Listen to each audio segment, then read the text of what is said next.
My name is Ryan Endicott, Ryanendicott. I'm the president for the Los Angeles chapter of Iraq Veterans Against the War.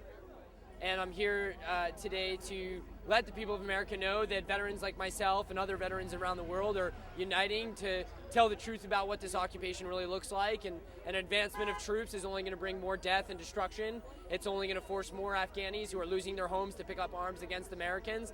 It's only going to result in more death of innocent children, innocent women, innocent men, and soldiers who are under the impression that they're creating a safer America, but in reality, they're creating more violence, more destruction, and more hatred and discontent towards America. When I joined the Marine Corps in 2004, I joined to make a difference for positive progression in America and to rid the world of terrorism and to help be a part of human rights around the world and bring democracy around the world. And unfortunately, the things that I saw in Iraq and the policies that I saw and the fact that Marine Corps infantrymen are not trained diplomats, we're trained for one very specific purpose, and when we go over and we occupy people's countries, they're going to fight back and they're going to do everything they can to repel occupation. I was in Ramadi in 2005 as a Marine Corps infantryman. Well, the more that we continued to break into families' homes with warrantlessly, the more that we started arresting men and women with no weapons in their house, the more the attacks that happened on cars and on people would result in no weapons caches, no weapons, no intent whatsoever to even pick up weapons.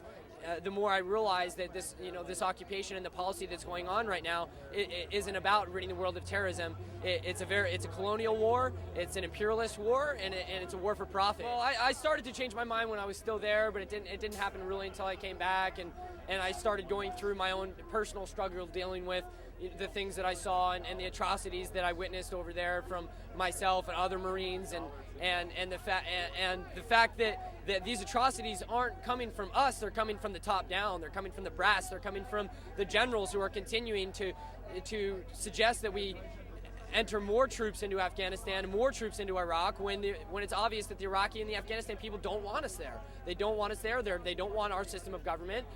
People around the world since the beginning of time have constantly repelled occupation. People will not be occupied.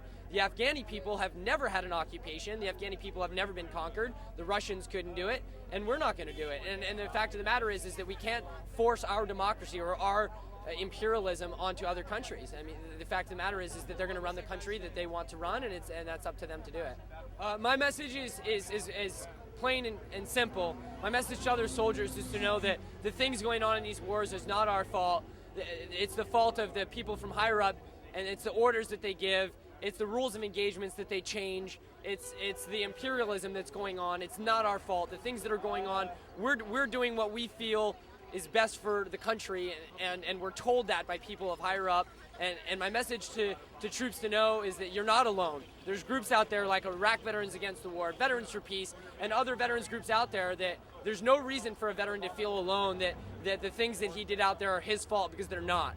And if anyone out there is questioning the war, they need to find our organizations and get with us and understand that they're not alone. Well, you can find Iraq Veterans Against the War online at ivaw.org.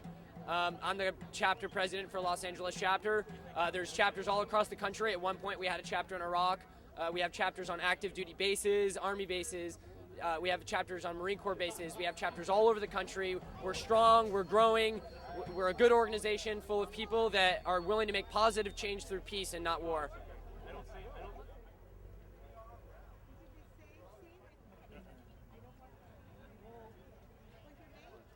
I'm Claibourne.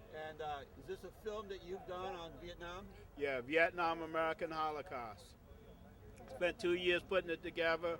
I got Martin Sheen to narrate it, and I think it's more relevant than ever given what Obama's doing, escalating in Afghanistan. So what do you think about his did you vote for Barack Obama? As a matter of fact, I did. I didn't want to see McCain get in there, so I was willing to vote for Barack Obama. But I didn't expect him really to pull us out of Iraq or Afghanistan, because that's not what he promised. In fact, I wrote a thing today detailing why his 3 points about why Vietnam was not like Afghanistan were wrong. His first point was that we're going into, or we are in Afghanistan with a coalition of 43 countries. So I pointed out that while we didn't have 43 countries in Vietnam, we certainly had a host of countries that supposedly were supporting us, including South Korea, the Republic of China, the Kingdom of Laos, even Spain that sent 13 troops, Paraguay, Nicaragua. Afghanistan is a NATO operation, but Vietnam was supposedly a SEATO operation, Southeast Asia Treaty Organization. So in that respect, I think he's wrong. They're very similar in that regard. Then he said that it was different because in Vietnam, we were fighting a popular insurgency, a popular mass-based insurgency. Well, at the time, nobody in the government said that we were fighting a popular mass-based insurgency. They said we were fighting terrorists that could only have their way by intimidating and terrorizing the people. Vietnam, American Holocaust. A lot of people don't know too much about it yet in America.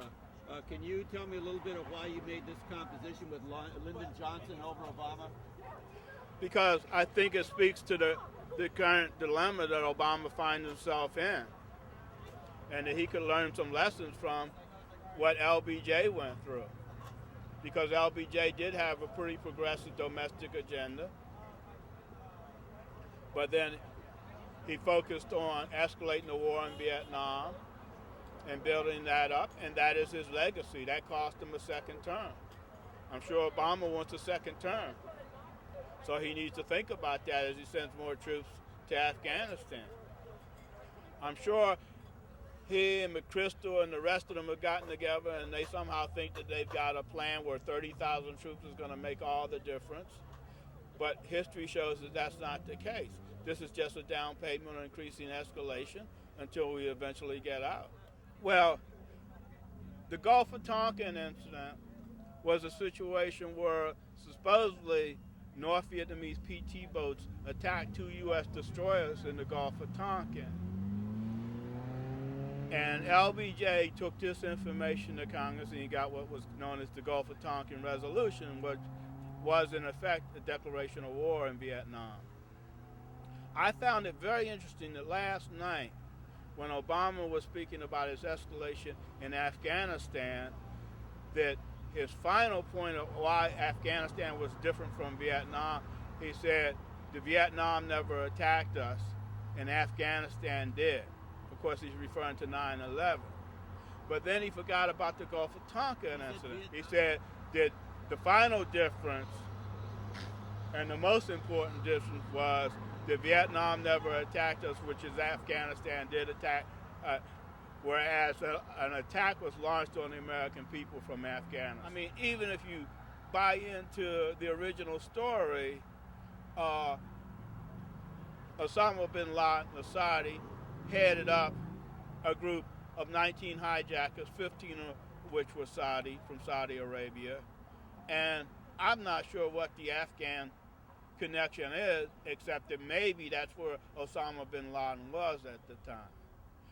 But to say that we were never attacked from Vietnam, well, that's true in the sense that the Gulf of Tonkin incident never happened, and later on the Navy had to admit it never happened. But most Americans thought it had happened. And the government at the time certainly said that we were attacked, and they did use that as a cause for war. So for Obama to bring that up as a difference, to me, I'm just a little befuddled by that. It's like he's forgotten about the Gulf of Tonkin, the resolution, and that whole thing. They always have a false flag attack or something like that as a cause for war. Film, they can go to VietnamAmericanHolocaust.com. They can see clips from it, they can see interviews, and I think it's more relevant than ever. Even shown by the fact that Obama had to talk about Vietnam in his speech last night.